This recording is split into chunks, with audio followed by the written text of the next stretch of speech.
Topic है कि carbon cycle, oxygen cycle और वाटर साइकिल आपस में संबंध रखती हैं, तो उसको अपन कैसे दर्शाएं। तो ये संबंध कुछ इस प्रकार से कि जंतु जो होते हैं वो एटमॉस्फेरिक ऑक्सीजन को लेते हैं, एनिमल्स जो होते हैं वो एटमॉस्फेरिक ऑक्सीजन को लेते हैं श्वसन क्रिया के माध्यम से, और ये ऑक्सीजन जो होती है वो सीधे किसमें प्रवेश करती है, मेटाबॉलिज्म में, उपापचय की क्रियाओं में।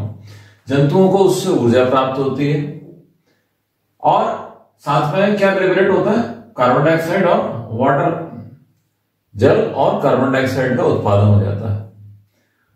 और जब क्या कह सकते हैं, जंतुओं की मृत्यु होती है तो ऑर्गेनिक मैटर जो होता है वो वापस से मिट्टी में चला जाता है, वापस से उसकी रिसाइकलिंग होने लग जाती है, तो कार्बन उसके साथ जुड़ जाता है।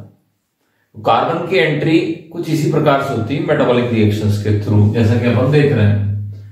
अब ये कार्बन डाइऑक्साइड जो जंतुओं ने रिलीज की एनवायरमेंट में, ये प्लांट्स ने लिया और फोटोसिंथेसिस करके और वापस से ऑक्सीजन को वातावरण में मुक्त कर दिया, जल भी बनता है यहां पे। तो पैरेलली तीन काम हो रहे हैं। एक तो ऑक्सीजन साइकिल में रन कर रही है, बीच में कार्बन का भी इन्वॉल्वमेंट आ गया, कार्बन डाइऑक्साइड का निर्माण हो गया, ऑर्गेनिक कंपाउंड्स का निर्माण हो गया, उनकी भी साइकिलिंग चल रही है, और पैरेलली उपापचय क्रियाओं के बाई प्रोडक्ट के रूप में वाटर का भी फॉर्मेशन हो रहा है। ये सारी क्रियाएं जो होती हैं ये दर्शा रही है कि कहीं ना कहीं ये ऑक्सीजन, कार्बन और हाइड्रोजन साइकिल आपस में जुड़ी रहती हैं अलग अलग पदों पर। ठीक है, तो ये पॉइंट यहाँ पे लिख रखा है। उपरोक्त क्रियाओं के मध्यवर्ती पदों में ऑक्सीजन जो होती है वो जल के रूप में इनकॉर्पोरेट हो जाती है और इस रूप में ही वाटर साइकिल से जुड़ जाती है, या इनडायरेक्टली जो होती है वो कार्बन साइकिल से भी जुड़ जाती है, जैसा कि आप देख रहे हैं कार्बन डाइऑक्साइड के रूप में निकली हुई ये ऑर्गेनिक कंपाउंड्स के फॉर्मेशन में भी इन्वॉल्व हो जाती है। तो बड़ी जटिल क्रियाएं जो आपस में जुड़ी नहीं है, इंटरलिंक्ड नहीं है। अगर अपन इसको एक साइक्लिक फॉर्म में दर्शाएं तो मान लीजिए जैसे ये एनवायरमेंटल ऑक्सीजन है, इस एनवायरमेंटल ऑक्सीजन की सहायता से जंतुओं ने जो शोषण किया तो क्या निकाली, कार्बन डाइऑक्साइड एनवायरमेंट में रिलीज की और साथ में जल रिलीज कर दिया, है ना। अब ये जो जल और कार्बन डाइऑक्साइड है, जब ये एनवायरमेंट में जब दोनों पहुंच जाएंगे तो कार्बन डाइऑक्साइड का अपटेक तो आपको पता है कौन करता है, प्लांट्स करते हैं फोटोसिंथेसिस के लिए। साथ में ऑर्गेनिक मैटर भी बनेगा, तो ये न्यूट्रिएंट का अपटेक हो जाएगा, पोषक पदार्थ बन गए फोटोसिंथेसिस से, और ये क्या हुआ, कंपोनेंट्स ऑफ लिविंग मैटर, यानी कि सजीवों के शरीर में आके इन्होंने अपने घटक बना दिए। अब ये मरे, इनकी डेथ होने से इनका डिकम्पोजिशन हुआ और वापस से ये चीजें एनवायरमेंट में चली गई। इसी प्रोसेस में CO2 लिबरेट भी हो जाती है। अब आप इस साइकिल को इधर चलाएं कि ये एनवायरमेंटल कार्बन डाइऑक्साइड जो है ये यहां से ये सजीवों के यानी कि प्लांट्स के शरीर में प्रवेश कर रही है और दूसरे ऑर्गेनिक कंपाउंड्स के फॉर्मेशन में भी ये इनकॉर्पोरेट इन्वॉल्व हो जाती है। साथ साथ में जो एनवायरमेंटल H2O है, इसका जो ऑक्सीजन वाला कंपोनेंट है वो एनवायरमेंटल ऑक्सीजन को जन्म दे देता है, किसके माध्यम से, फोटोसिंथेसिस के माध्यम से। तो जल जो है H2O ये जीवन का आधार है, एक बेस है। इसी के माध्यम से अपन सजीवों की कोशिकाओं के अंदर जितनी भी जो बायोकेमिकल रिएक्शंस हो रहे हैं उसके लिए जल क्या है, एक माध्यम उपलब्ध कराता है, एक मीडियम उपलब्ध कराता है प्रोटोप्लाज्म के रूप के अंदर। प्रोटोप्लाज्म का अधिकांश भाग जल से निर्मित होता है, तो वाटर एक इंपॉर्टेंट कंपोनेंट है। कार्बन डाइऑक्साइड मेटाबॉलिक रिएक्शन का एक बाई प्रोडक्ट है, मेटाबॉलिक रिएक्शन से जीवों को ऊर्जा मिलती है और साथ में कार्बन डाइऑक्साइड मुक्त होती है। तो ये साइकिल्स आपस में इंटरलिंक्ड है, ठीक है। अगर अपन गैसियस साइकिल को देखें और उसके बाद सेडिमेंट्री साइकिल को देखें तो थोड़ा बहुत डिफरेंस है। आपने अभी तक जो पढ़ी nitrogen cycle, carbon cycle, water cycle या हाइड्रोजियोलॉजिकल साइकिल, तो ये जो साइकिल्स थी उसके अंदर हमेशा कुछ ना कुछ पार्ट गैसियस होता है, इसीलिए गैसियस साइकिल कहलाती है। एटमॉस्फेयर में उनका एक बड़ा भाग होता है। अब फास्फोरस के संदर्भ में क्या है कि फास्फोरस का जो रिजर्वायर है वो रिजर्वायर बेसिकली लिथोस्फीयर होता है। तो दोनों साइकिल्स में बेसिक डिफरेंस आपको पता होना चाहिए कि सेडिमेंट्री साइकिल में जो मेजर रिजर्वायर है, मेजर जो भंडार है, वो क्या है, लिथोस्फीयर होता है। और एलिमेंट्स जो होते हैं उस लिथोस्फीयर से कंटिन्यूअसली वेदरिंग द्वारा, यानी कि अपघटन या भाषित होने की क्रियाएं, जिसको अपन हिंदी में कह सकते हैं वेदरिंग के प्रोसेस द्वारा, लगातार एनवायरमेंट में रिलीज होते रहते हैं। अब इन साइकिल्स को अगर अपन जीवों के शरीर के रूप में देखें कि जीवों के शरीर में अल्टीमेटली ये जो साइक्लिक प्रोसेस है किस तरह से चल रहा है, तो अल्टीमेटली अपने को बात वही पता चलेगी सब सबसे पहले ये प्लांट्स अब्सॉर्ब करते हैं। पादप जो है वो जड़ों के द्वारा फास्फोरस को अवशोषित करते हैं और फिर ये फूड चेन में एंटर होती है। पादपों को शाकाहारी जंतु खाते हैं, शाकाहारी जंतु को मांसाहारी जंतु खाते हैं, और इस तरह से ये साइकिल जो है वो आगे चलती है। अब इसमें एक ड्रॉबैक ये होता है कि जैसे ही जंतु की मृत्यु हो गई या पानी के साथ फास्फोरस बह के समुद्र के अंदर चला गया, तो वो समुद्र के पैने में बैठ जाता है। दोनों ही तरीके से, या तो एनिमल्स की डेथ हो गई तो वो प्रेसिपिटेट होके नीचे बैठ गए, तो वो फास्फोरस जो है वो जंतुओं द्वारा दोबारा उपयोग में लेने की स्थिति में नहीं रहेगा। चाहे वो रन ऑफ हो, रन ऑफ मतलब जमीन से बहा हुआ पानी जो अपने साथ फास्फोरस को बहा ले जाता है, समुद्र में मिल जाता है, उस फास्फोरस को भी एनिमल्स यूज नहीं कर सकते, और न वो एनिमल जिनकी डेथ हो गई है वो प्रेसिपिटेट होकर नीचे बैठ गए, उस फास्फोरस को भी जो है दोबारा से रिसाइकलिंग के प्रोसेस पर अपन काम में नहीं ले सकते। मतलब जंतुओं के शरीर में, प्लांट्स के शरीर में नहीं आएगा वो। तो फास्फोरस जो है अपने शरीर में, आप सबको पता है कि डीएनए, आरएनए, ये सब सारे के सारे फास्फोरिक एसिड यानी कि H3PO4 की सहायता से बनते हैं। तो फास्फोरस न्यूक्लिक एसिड में भी होता है, प्लाज्मा झिल्ली बनाने वाली जो फास्फोलिपिड है उसमें भी होता है, और फास्फोराइलेटेड कंपाउंड्स की कोई सीमा नहीं है। दुनिया भर के एंजाइम्स और ये एटीपी मॉलिक्यूल्स, ये सारे बिना फास्फोरस के कुछ भी संभव नहीं है। तो एक साइंटिस्ट है हचिंसन, उन्होंने बड़ी अच्छी बात बताई कि प्रकृति में जितना भी जो फास्फोरस अवेलेबल है उसको अगर अपन अनुपात के रूप में देखें दूसरे एलिमेंट्स की तुलना में, तो वो जंतुओं के शरीर में या जीवों के शरीर में जितना फास्फोरस होता है अन्य एलिमेंट्स की तुलना में उसकी प्रतिशतता या उसका रेशो अधिक होता है। इसी से आप फास्फोरस की महत्ता या उसकी सिग्निफिकेंस का अंदाजा लगा सकते हैं कि दूसरे एलिमेंट्स की तुलना में फास्फोरस की सिग्निफिकेंस कितनी है। और यह अपनी न्यूनतम मात्रा में उपस्थिति की सहायता से ये एक लिमिटिंग फैक्टर की तरह भी काम करता है, सीमाकारी कारक की तरह काम कर देता है। मान लीजिए अगर लिथोस्फीयर में फॉस्फेट्स की कमी हो गई तो अपन क्या छिड़कते हैं, डीएपी, डाइअमोनियम फॉस्फेट, यूरिया और डीएपी, ये खाद है। तो डाइअमोनियम फॉस्फेट को जब आपने जमीन में छिड़का एज ए फर्टिलाइजर, तो वो फास्फोरस जो है वो मिट्टी में गया और वहां से प्लांट्स ने लिया। तो यहीं से आप फॉस्फेट्स की यूटिलिटी का अंदाजा लगा सकते हैं कि दूसरे एलिमेंट्स की तुलना में फॉस्फेट जो है फास्फोरस के रूप में कितना ज्यादा महत्वपूर्ण भूमिका ये प्ले करता है। तो ये लिमिटिंग फैक्टर हो सकता है। मेन पॉइंट ये है कि महत्वपूर्ण सीमाकारी कारक की तरह ये काम कर सकता है। तो इस साइकिल को अपन पढ़ना शुरू करते हैं। अगर अपन फास्फोरस साइकिल को सिस्टम में एंट्री की बात करें कि फास्फोरस किस तरह से ये जैविक चक्रों में प्रवेश करता है, तो अपन ने देखा कि ये सेडिमेंट्री साइकिल है। तो जो अर्थ की जो सरफेस है या जो भूगर्भ है वहां से ये वेदरिंग द्वारा निकलता है और लिक्विड फॉर्म में जब ये आता है, जल में आयंस के फॉर्म में आता है, तो ये प्लांट्स की जो रूट्स होती हैं वो इसको अवशोषित कर लेती हैं और ये प्लांट्स में एंटर कर जाता है। वहां से ये जैविक क्रियाओं में एंटर कर जाता है। तो प्लांट्स जो होते हैं अपने न्यूट्रिशन के लिए जो भी फॉस्फेट्स रिक्वायर्ड है उसके लिए अपने को पता है एटीपी का निर्माण है और बहुत सी क्रियाएं जिनके अंदर ये चाहिए होता है, जैसा अपन ने अभी देखा था। तो ये बेसिकली इनऑर्गेनिक फॉस्फेट को ग्रहण करते हैं और ये फॉस्फेट फिर किस रूप में जाता है, ये भिन्न भिन्न रूपों में एनिमल कंज्यूमर्स के अंदर प्रवेश करता है और डिकम्पोजर में प्रवेश करता है और वहां पर ये रूपांतरित हो जाता है ऑर्गेनिक फॉस्फोरस के रूप में। मींस एंट्री कैसे हुई, इनऑर्गेनिक फॉस्फेट के रूप में, है ना, इनऑर्गेनिक फॉस्फोरस के रूप में, और वहां पे जाके जीवों के प्लांट से निकल के जब ये एनिमल्स या डिकम्पोजर्स के अंदर गया तो किस रूप में आ गए, ऑर्गेनिक रूप में आ गए। एक पॉइंट तो ये जो समझना है आप, जो आपको लिख के आना है। आगे चलकर क्या होता है, इसका मिनरलाइजेशन हो जाता है, यानी कि इसको भिन्न भिन्न प्रकार के लवणों में बदल दिया जाता है, कैल्शियम के फॉस्फेट, मैग्नीशियम के फॉस्फेट्स एंड सो ऑन। तो जीवों के शरीर में खासतौर से अपन जंतुओं की बात करें तो कैल्शियम और मैग्नीशियम ये दो इस तरह के तत्व हैं जिनके साथ ये फॉस्फेट जोड़ के अपना काम करता है। अदरवाइज दूसरे भी रूप है ना, उसमें भी रहता है। तो अगर अपन शरीर से फॉस्फेट लॉस की बात करें कि किस रूप में ये काम में आ गया या यूज में आ गया, तो एक तो होता है टीथ फॉर्मेशन, दांतों का निर्माण, एक होता है बोन फॉर्मेशन, अस्थियों का निर्माण। इस रूप में ये फॉस्फोरस जो है वो अलग निकल जाता है, साइकिल से अलग हो जाता है, साइकिल से अलग हो जाएगा। जब तक वो जंतु मरेगा नहीं, जब तक वो साइकिल में दोबारा जाएगा नहीं, एक बात हो गई।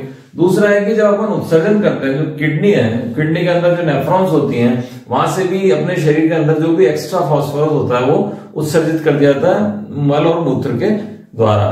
तो वो साइकिल के अंदर फिर वापस से बड़ा मुश्किल से प्रवेश करता है, उसका जो फॉस्फोरस साइकिल में प्रवेश कर जाना इतना सरल नहीं होता। तो ये जो पॉइंट्स हैं ये बेसिकली फॉस्फोरस को मेन साइकिल से निकाल देते हैं, उसका एग्जिट हो जाता है यहां से, जिसको अपन दोबारा काम में लेना इतना सरल नहीं होता। तो मैंने यहाँ पे लिख रखा है कि उपरोक्त चरणों में फॉस्फोरस का एक बड़ा भाग सेडिमेंटेशन जैसी भौतिक क्रियाओं में समाप्त हो जाता है, यानी कि वो प्रेसिपिटेट हो जाएगा और उसको अपन दोबारा साइकिल में नहीं ले सकते। और इसको टीथ और बोन के निर्माण के लिए और शरीर के किडनी ट्यूब्यूल्स द्वारा फॉस्फेट आयन का उत्सर्जन, ऐसी जो जैविक क्रियाएं हैं ये भी फॉस्फोरस साइकिल से फॉस्फोरस के लॉस का प्रमुख कारण हो जाती हैं। तो ये जो छोटा सा एक बिंदु लिखा है ना, फॉस्फोरस का लॉस, ये लॉस का एक बड़ा कारण हो गया। अब अपन प्रैक्टिकली देखते हैं एक पर्टिकुलर इकोसिस्टम है कि फॉस्फोरस साइकिल किस प्रकार से रन करती है। तो इसको स्टडी करने के लिए अपन ने एक झील, एक लेक का उदाहरण लिया कि एक लेक के अंदर ये फॉस्फोरस साइकिल जीवों में किस प्रकार से रन करती है, उसको अपन कंटिन्यू करते हैं। अपन ये देखते हैं कि पर्टिकुलरली लेक इकोसिस्टम में फॉस्फोरस साइकिल का अध्ययन किया तो ये देखा गया कि ये 3 रूपों में उपस्थित है फॉस्फोरस। एक तो है इनऑर्गेनिक फॉस्फेट के रूप में, एक है डिसॉल्व्ड ऑर्गेनिक फॉस्फेट के रूप में, और तीसरा जो रूप है इसका वो है पार्टिकुलेट यानी कि कणों के रूप में ऑर्गेनिक फॉस्फेट के रूप में। ये 3 रूप जो है वो अलग अलग स्थानों पे, अलग अलग लोकेशन पे प्रेजेंट होते हैं। उनमें से जो पहला है, जैसे ये है इनऑर्गेनिक फॉस्फेट, सपोज कीजिए ये inorganic phosphate basically orthophosphate ions के रूप में होता है, बड़ा जटिल रूप होता है जो कि पानी में डिसॉल्व रहता है। दूसरा है पार्टिकुलेट ऑर्गेनिक मैटर या पार्टिकुलेट ऑर्गेनिक फॉस्फेट। ये कहां मिलेगा, या तो लिविंग या नॉन लिविंग यानी कि जीवित या मृत जो जीव हैं उनकी जो कोशिकाएं हैं उनके प्रोटोप्लाज्म में सस्पेंशन के रूप में ही उपस्थित मिल जाएगा। ठीक है, ये कौन सा हो गया, पार्टिकुलेट ऑर्गेनिक फॉस्फेट। तो इनके बीच में आप ये देख रहे हो ये एक्सचेंज चलता रहता है, अदल बदल होती रहती है, एक रूप से दूसरे रूप में जाता रहता है। ठीक है, और थर्ड है ये डिसॉल्व्ड ऑर्गेनिक फॉस्फेट के रूप में पार्टिकुलेट मैटर द्वारा एक्सक्रीशन या डिकम्पोजिशन से ये प्राप्त होता है।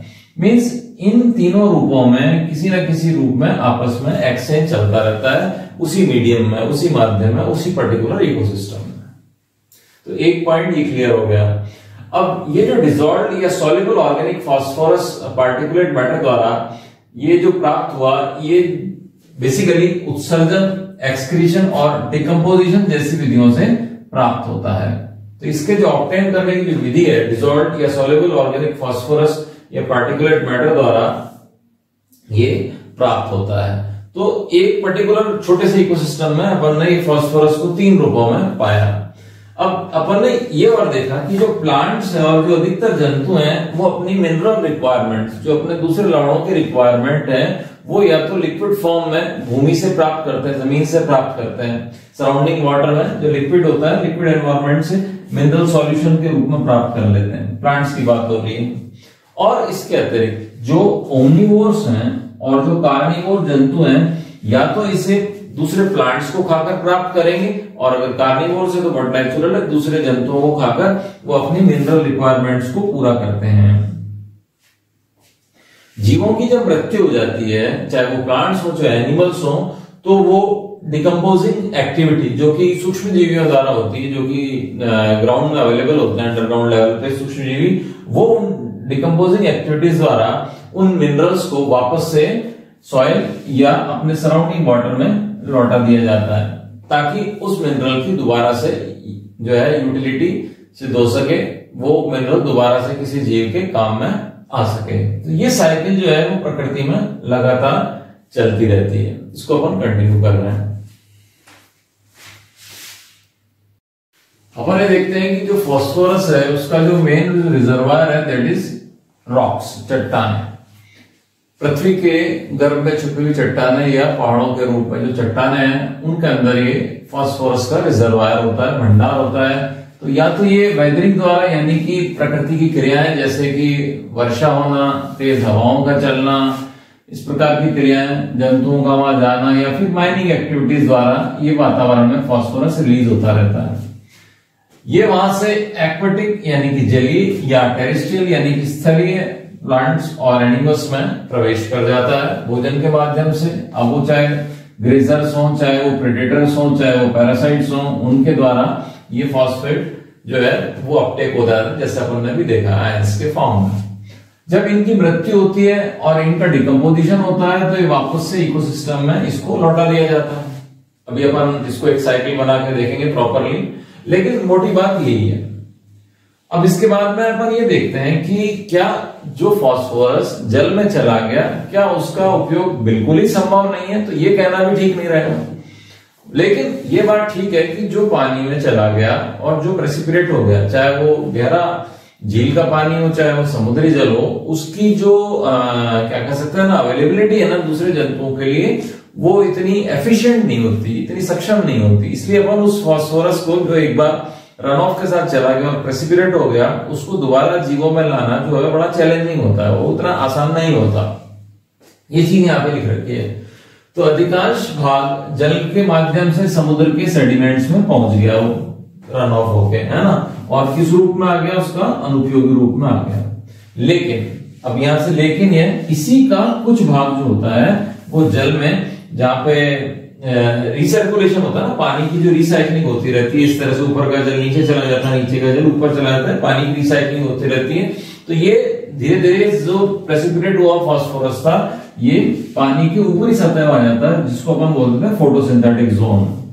यहाँ पर एल्गी और एक्वेटिक प्लांट्स होते हैं जो फोटोसिंथेसिस कर सकते हैं, है ना। फाइटोप्लैंक्टन्स के अंदर चला गया ये फास्फोरस, फिर ये जूप्लैंक्टन्स के अंदर चला गया और ये एडिबल जंतुओं में चला गया। मींस मनुष्यों या जंतुओं द्वारा खाए जाने वाले जंतुओं के शरीर में ये प्रवेश कर गया, जैसे कि प्रॉन्स है या मछलियां जिनको मनुष्य खाते हैं या दूसरे जंतु खाते हैं, फाइनली ये उनके अंदर आ गया। और ये कुछ मात्रा में वापस से स्थलीय जीवों में भी प्रवेश कर गया उन्हीं जंतुओं के माध्यम से, मछली खाने से या यूं कह सकते हैं प्रॉन को खाने से जो फास्फोरस है जो जलीय माध्यम से किसमें आ गया? वो स्थलीय माध्यम आ गया। इसी प्रकार कुछ एक एक्वेटिक बर्ड्स होते हैं, जलीय पक्षी, जो उत्सर्जित पदार्थ के रूप में यूरिक एसिड उत्सर्जित न करके गुआनो का एक्सक्रीशन करते हैं। तो उस गुआनो में ठीक ठाक फास्फोरस की मात्रा होती है, तो वो भी लैंड डिपॉजिट्स के अंदर आ जाता है, यानी कि वापस से वो स्थलीय वातावरण में आ जाता है। लेकिन इन सभी क्रियाओं द्वारा जो मैं आपको अभी एक्सप्लेन की इसी लेक्चर में, इन क्रियाओं के द्वारा जो फास्फोरस जमीन को लौटाया गया या जो जीवों के शरीर में आया उसकी मात्रा बहुत ही कम होती है।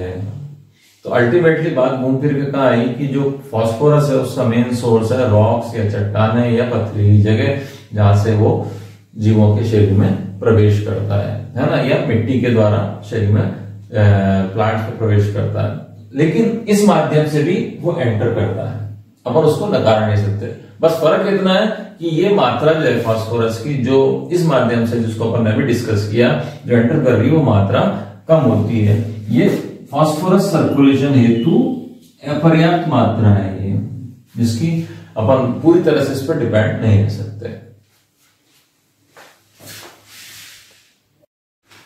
फास्फोरस साइकिल को अपन कंक्लूड करते हैं इस सिंपल से चार्ट के फॉर्म में लिख कर इसको, और वो कुछ इस प्रकार से है कि अगर अपन इसको स्टार्ट करें कि कहां से स्टार्ट होती है, तो ये डिसॉल्व्ड फॉस्फेट्स हैं जो कि पानी में डिसॉल्व रहते हैं, या फिर ये शैलो मैरीन सेडिमेंट्स हैं जो ये रहते हैं। ये चट्टानों के अंदर ये चीजें जो होती हैं उनका एक्सचेंज होता रहता है। फॉस्फेट रॉक्स जंतुओं द्वारा, खासतौर से जो पक्षी हैं, जलीय पक्षी, मैरीन बर्ड्स, उनके द्वारा उत्सर्जित गुआनो डिपॉजिट्स, और फॉसिल बोन डिपॉजिट्स, इस तरह के डिपॉजिट से ये जो फॉस्फेट्स हैं ये डिसॉल्व फॉर्म में जाते रहते हैं। और इसी प्रकार से ये जो शैलो मैरीन सेडिमेंट, शैलो का मतलब होता है कम गहरे, समुद्री जो सेडिमेंट्स हैं इनसे जो फॉस्फेट्स होते हैं वो इस रूप में आते रहते हैं। तो ये प्रोसेस जो है वो इरोजन का कहलाता है। इरोजन का मतलब होता है किसी भी चीज का घटना, अपहासित होना, ठीक है ना। अब यहाँ पर एक इंपॉर्टेंट रोल प्ले करता है ज्वालामुखी, वॉल्केनो। तो वॉल्केनिक इरप्शन से क्या होता है कि भूगर्भ में छिपा हुआ फॉस्फेट जो होता है ना वो भी इसी रूप में आ जाता है, चट्टानों के रूप में। तो अपने पास में मेन जो सोर्स हो गया है फॉस्फेट रॉक्स हो गए, ठीक है। ये सबसे इंपॉर्टेंट सोर्स यही है। अब यहां से आप चलिए तो ये जो गया ये डिसॉल्व्ड फॉस्फेट जो है ये प्लांट्स ने अपटेक किए और ये अलग अलग रूपों में जाते हैं। अब जैसे ये प्लांट्स हैं, अब इन प्लांट्स के शरीर में जो फॉस्फोरस गया ये प्रोटोप्लाज्म का रूप इसने लिया और इसको जंतुओं ने खाया। जंतुओं के मरने से, इनके डिकम्पोजिशन से, जो कि बैक्टीरिया द्वारा होता है, ये फॉस्फेटाइजिंग बैक्टीरिया जो होते हैं इसको वापस से साइकिल में मिला देते हैं। कुछ एक फॉस्फोरस जैसे कि मैंने आपको बताया था इसका उत्सर्जन होता है और ये डिसॉल्व्ड फॉस्फेट के रूप में इकट्ठा हो जाता है। जंतुओं के शरीर में जो फॉस्फेट होता है वो बोन्स और टीथ के रूप में होता है, जो उनके मरने के बाद ये भी जो है वो भूगर्भ में चला जाता है। कई एंगल से इस साइकिल को आप देख सकते हैं। उसमें से एक ये भी है कि ये वाला जो भाग है लॉस टू डीप सेडिमेंट्स, ये ऐसा भाग है जो अपने पास में पहुंचने की, दोबारा पहुंचने की संभावनाएं लगभग 0 होती है इसकी। तो अपने पास में जो फॉस्फोरस है बेसिकली वो ये ऊपर वाला है, ठीक है ना। ये वाला फॉस्फोरस है जो साइकिल में चलता रहता है। अब आप सोच लीजिए कि मेन सोर्स ये है और इससे ये साइकिल आगे चलती रहती है, आगे घूमती रहती है, ठीक है।